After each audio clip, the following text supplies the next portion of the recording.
Now on BBC Scotland, we join Laura and Andrew with your news from Scotland and the world on the 9.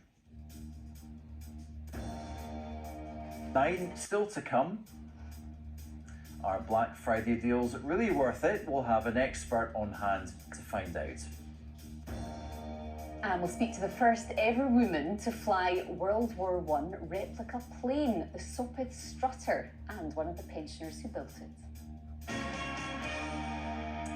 Well, from cars to planes now, here's a fantastic passion project for you. A group of pensioners from East Lothian have spent the last 23 years building a World War I plane. It is almost ready to take to the skies, and now they have someone to fly it. Yeah, 21-year-old pilot Ellie Carter will become the first woman to fly their historic warplane. Mike Harper is the chairman of the Aeroplane Preservation Society of Scotland, who built the plane. He is with us in the studio, and we're also joined by the pilot, Ellie Carter, who's with us too. Ellie, Mike, good evening to both of you, and thank you so much. Mike, 23 years.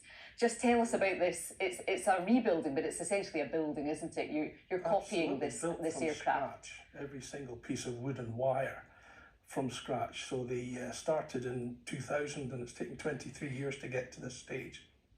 Wow. So, Ellie, just tell us then how you got involved in this project.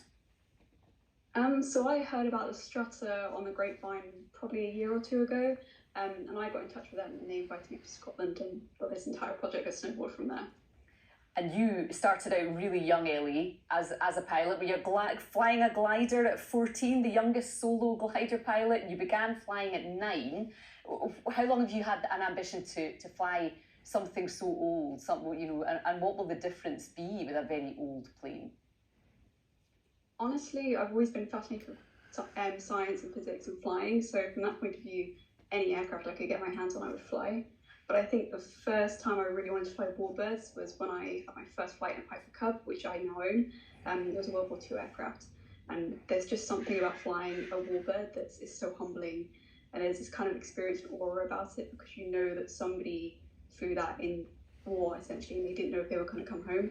So there's something just amazing about it. And ever since then, I've always wanted to fly them. Mike, just tell us about this actual plane then. What make is it? Where does it come from? Is it quite an iconic aircraft? She's not as well known. She's a Sopwith 1.5 strutter. We call her Sophie. I like that. She was used during the First World War, and I think a lot of people have heard of Sopwith camels and Sopwith pups, but the 1.5 strutter came before that, and it's a 2-seater as opposed to a single-seater. And so it's an aircraft that was used during the First World War around the 4th from East Fortune, used to chase Zeppelins away and hunt for submarines, things like that. And it was also the very first aircraft to be successfully used for aircraft carrier landings. So we were the first to invent the aircraft carrier, and we were the first to have an aircraft to land on an aircraft carrier. And that's exactly what Sophie is.